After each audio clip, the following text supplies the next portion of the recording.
أعوذ بالله من الشيطان الرجيم بسم الله الرحمن الرحيم یا ایها الذین آمنوا اتقوا الله اے ایمان والو یریږئ د الله تعالی نه وابتغوا الیه الوسیله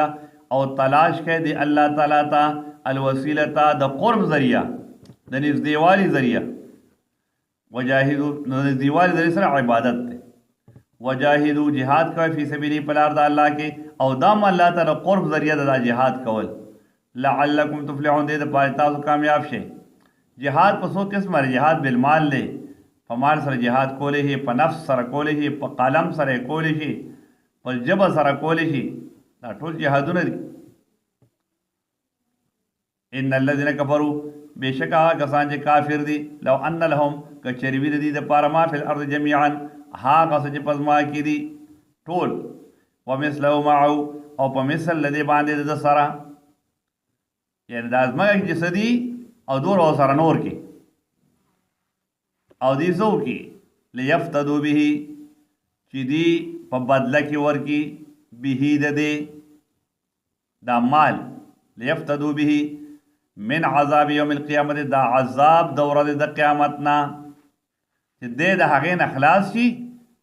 او دې په عوض کې دا فدیه ورکي ما تقبل منهم قبول بنشي د دینه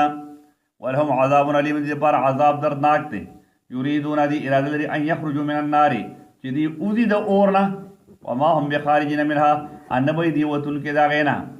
ولهم عذاب مقیم او دې پر عذاب دایمي دی والسارق والسارقه غل سړی او غلاګر خزه فقطعوا ايديهما کټ کې لاسونه دې دواړو جزاء اندا سزا را بما کا سبا په سبب دا عمل چې دې دواړو کړی نکال من الله دا عبرت ته د نور خلقو د پاره جانب د الله نه والله عزیز حکیم الله زور اور دې په ذات ته چې لاس کټ شي نور خلقو ته پته ولګي دغه دیو معاشره کې بد کاری دا غل نور خلقو د پاره به عبرتي نور خلق به داسې بیان کوي فمن تابا پس هغه چې توبه وستا من بعد ظلمه پس د ظلم نه پس د غلا کولو ده واصلح اصلاح د خپل عمل وکړه فإن الله پس بشک الله تعالی یتوب علی توبه قبلې په د باندې ان الله غفور رحیم علم تعلم ایت د پته نشته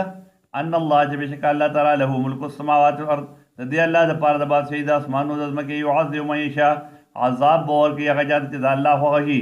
ويغفر لمن یشاء او بخانه کې الله تعالی هغه جات چې خوږي والله على كل شيء قدير الله تعالی باري اوس باندې قدرت لرونکي دی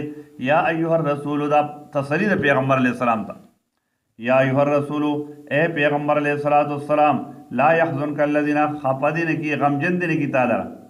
الذين غسان يسارعون في الكفر چغي منډه ترډي وي په کفر کې من الذين دا هغه کسان دا منافقان قالوا آمنا بافواههم چغي دا وای چې موږ ایمان راوړل دي او په خلو باندې ولم تؤمن قلوبهم او ایمان نه دراوړ زړونو دي جزله دا خبره نه ده منلې ومن الذين بعض دا کسان هادو چې يهوديان دي سماعون للكذب او دي غوږ کې خودون کې دي دروغ وتا سماعون لقوم اخرين او دي اوریدون کې دي یعنی جاسوسي کوون کې دي لقوم اخرين د پاره د قوم نور دا يهوديان د کافرو د پاره دي څه کوي دی خبر اور استاسو اغه ته بیا وړي لم یاتو کا چغې نه دی راغلی تا ته نو اغه ته بیا دا خبر رسیدا يهوديان يحرفون الكلمه او دی بدلون راولي په الفاظو کې سمجلب په کلمو تورات کې من بعد مواضعه پس دا خپل زینونا یعنی کم ځای چې دی خپل غرض دین اکه کې الفاظ بدلی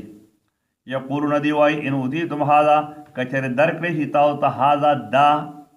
چې موږ پکې بدلون راوستره کدا کتاب د رسول در کی فخذوه نو بیا په عمل کوي قبول کړي وای اخلي ویلم توتاو کچره تاسو دغه سي در نکړی شي چې دا کم کې موږ تحریف کړی دي فحذروا نو بیا ځان بچ کړي د قبولولو دا غینا ومن يريد الله او هغه څوک چې الله تعالی اراده ولري فتنه ته د فتنې دا د فتنې نه مراد دا کفر دی دا گمراه کول دي فلن تملک له نو هرگز ته اختیار نه لري دا د پاره من الله د عذاب د الله تعالی نه شی ان یو ذره اولئک الذین داغا کسان دی دا منافقان او یهود لم یرد الله اراده نه لري الله تعالی ان یطهر قلوبهم چې پاک کی زړونه دي لهم فی الدنیا خزون دي لپاره په دنیا کې رسوایی ده چې قتل یا جزیه ده ولهم فی الاخرة د دې لپاره په آخرت کې عذاب عظیم عذاب لوی دی سماعون للکذب او دی جاسوسی کوونکي د لپاره دروغ ملاو کی اکالون للسحت دی خوړونکي د لپاره د حرام فین جاؤ کا کہ جدی راشتا تا فحکم بینهم فیصلہ کو بمند دی کی او اعرض عنهم او یاتنا ڈڑو کا یا ڈڑو کر دینا وین تعرض عنهم کہ جدتا ڈڑو کر دینا فلن یضرو کا شیا نو ہرگز ضرر نشدر کولیتا تا ہیچ چیزو وین حکمتا کہ جدتا فیصلہ کا ایدما پیغمبرہ فحکم بینهم فیصلہ کو بمند دی کی بالقسط پہ انصاف سرا ان اللہ یحب المقسطین بشک اللہ تعالی خوخی اغا انصاف کو ان کی خلق انصاف سوک کئی دا اللہ پا کتاب عمل کی وکیف یحکمونکا و سرنگ بدی تا سالس اگنی درم گڑے بتا سنگ دی اگنی وعندهم التوراتو او حال دار جدی سر موجود تورات صرف فی حکم اللہ پائے گی حکم دا اللہ تعالی دا انصاف ثم یتولونا انو بیا دی مخعلی من بعد ذالک پس دغینا ستا دا حکم نمخعلی وما اولائکا نو ندی دا کسان بالمؤمنین ایمان لرن کی